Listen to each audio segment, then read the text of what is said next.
بسم اللہ الرحمن الرحیم۔ السلام علیکم۔ آج کا جو ہمارا ٹاپک ہے وہ اقلاب کا ہے، ٹھیک ہے۔ مینس کہ جب اس طرح کا آپ کے پاس کوئی بھی سمبل آ جائے، ٹھیک ہے، کہ جس ورڈ کے اوپر میم لکھا ہو تو اسے کس طرح سے ادا کرنا ہے۔ اس ٹاپک کو آپ نے بہت غور سے سننا ہے، کیونکہ قرآن پاک میں بہت سے ایسے ورڈز آتے ہیں جن کے اوپر اس طرح سے ورڈ کے اوپر میم لکھا ہوا آتا ہے، سو اسے پڑھنا کس طرح سے ہے، ٹھیک ہے۔ تو یہ کیا کہتے ہیں، میم آنے کی دو صورتیں ہیں، ٹھیک ہے، کہ یا تو کیا ہوتا ہے نون ساکن کے بعد، ٹھیک ہے، یہ نون ساکن ہے نا جس کے اوپر جزم ہے، نون ساکن کے بعد با آتی ہے، ٹھیک ہے، یا پھر کسی بھی تنوین کیا تھا، سنگل زبر سنگل زیر سنگل پیش، یا دو زبر دو زیر دو پیش کے بعد جب آپ کے پاس با آئے گی تو اکثر ان ورڈز کے اوپر، ٹھیک ہے، یا تو نون ساکن کے اوپر، ٹھیک ہے، یا پھر تنوین کے اوپر، ٹھیک ہے، آپ کے پاس یہ میم کا ورڈ ہوگا اور ہمیشہ اس میم کے ورڈ کے بعد آپ کے پاس با آئے گا، ٹھیک ہے۔ تو پھر اس کو کس طرح سے پڑھنا ہے، ٹھیک ہے، یہ کیا کہتے ہیں، پھر اس ورڈ کو چھوڑ کے جس کے اوپر یہ میم ہے اس میم کو ہم نے کنسیڈر کرنا، اس میم کو پڑھنا ہے۔ بات سمجھ آ گئی ہے، ٹھیک ہے۔ سو ہم اس کو پڑھنا شروع کرتے ہیں، دیکھتے ہیں کہ ہم اس کو کس طرح سے پڑھ سکتے ہیں۔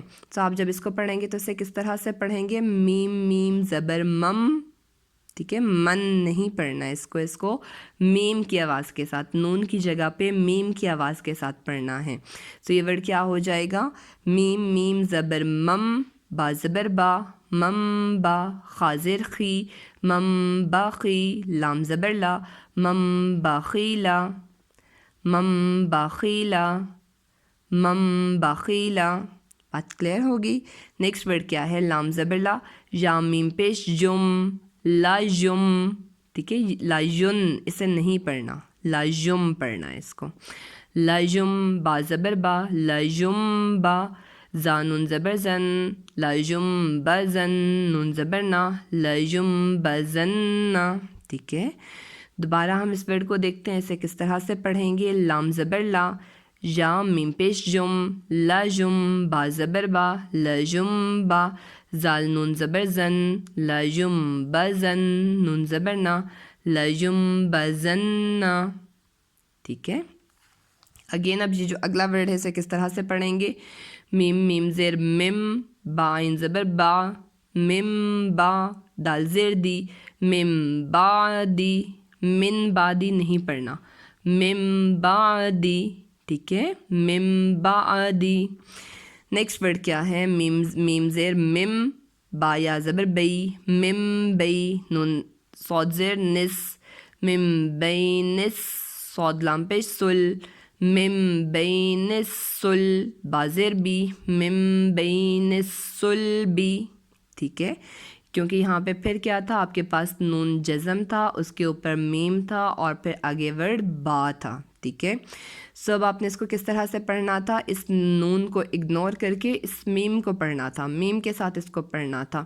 سو آپ نے پڑھا مم بین السل بی، ٹھیک ہے، میم زیر مم، با یا زبر بئی، مم بئی، نون صاد زیر نس، مم بئی نس، صاد لام پیش سل، مم بئی نس سل، با زیر بی، مم بئی نس سل بی، ٹھیک ہو گیا۔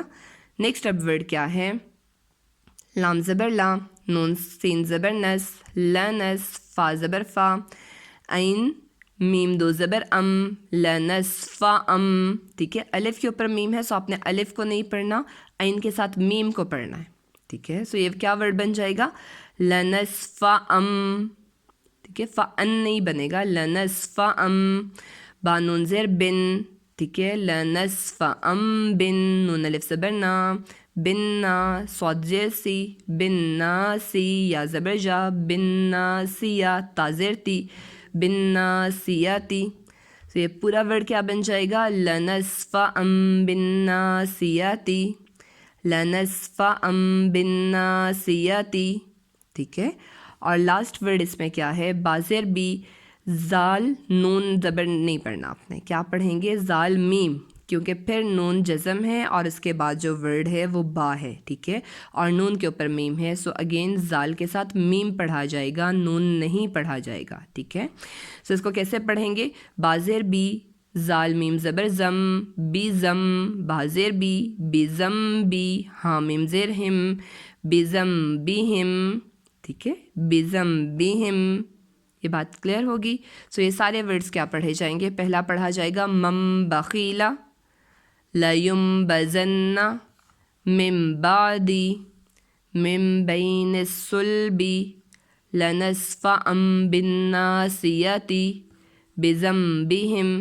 اور ہمیشہ یہ میم کب آئے گا؟ یا تو نون ساکن کے اوپر آئے گا، ٹھیک ہے، یا تنوین کے ساتھ آئے گا، اور ہمیشہ جس ورڈ کے اوپر یہ ہوگا اس کے بعد پھر با ہوگی۔ جس طریقے سے یہ ورڈ نون ساکن ہے، اس کے اوپر میم ہے تو پھر با ہے، یہ نون ساکن ہے، اس کے اوپر میم ہے تو پھر با ہے، یہ نون ساکن ہے، اس کے اوپر میم ہے پھر با ہے، ٹھیک ہے۔ سیم جے کیس ہے، یہاں پہ تنوین کے اوپر میم ساکن ہے تو پھر با ہے، یہاں پہ نون ساکن کے اوپر میم ہے تو پھر با ہے۔